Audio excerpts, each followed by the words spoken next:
Growing up, I was always in church every Sunday until I was about 9 and my parents had a divorce. Then I moved to Mexico and I lived there with my dad for a few years, and I moved back to the US around the age of 14, and that's when things started changing. I wasn't going to church as often as I should. My mom had to work on Sundays, and so here I was, 14 years old, and I had no one to look up to. And not because my dad wasn't a good example, or not because he didn't love me, but because he was so far away.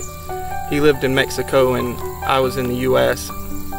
And with my mom working all the time, my role models became movie stars and television actors, and specifically movie stars in gangster films.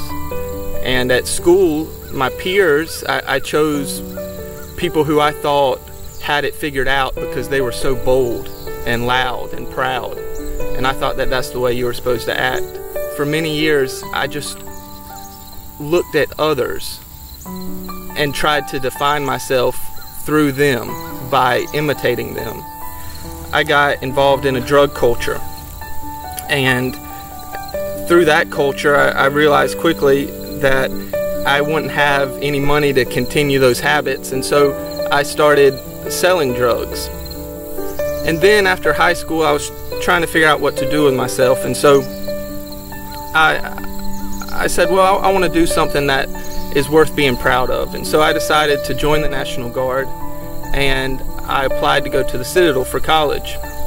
I got accepted to both, and I went to basic training, and I went to the Citadel for a year. One night in Charleston I got pulled over, and the police asked to search our car, and eventually they found that I had a bag of marijuana on me, and I got charged then with 2 felonies of possession with intent to distribute and possession within a school zone. And you would think that that'd be the point of the story where my mind began to understand that my actions were going to have consequences. But I kept living for myself, and I kept living for today. And I just remember that I was on the phone with my sister one night, and she was telling me about my mom and some of the things she was going through, and I remember my heart being broken and going into tears and not understanding why.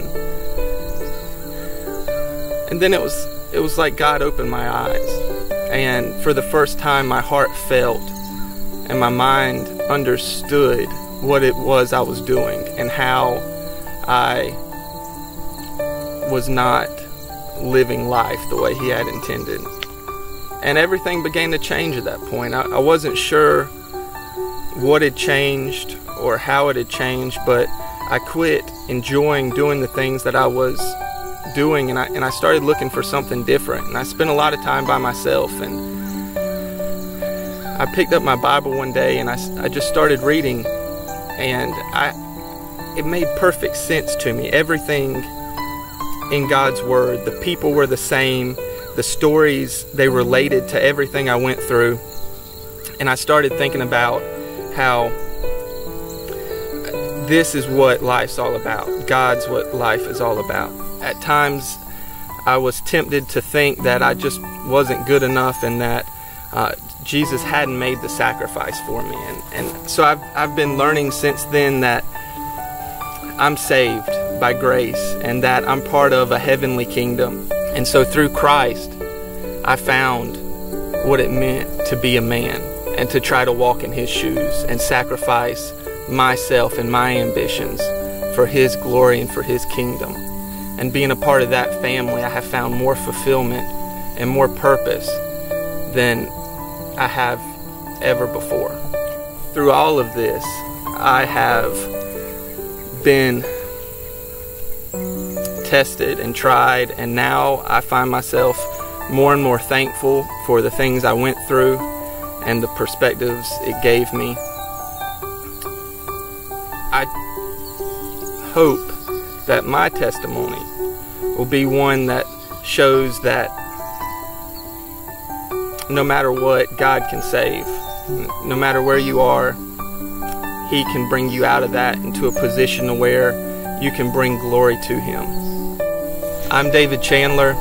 This is my salvation story.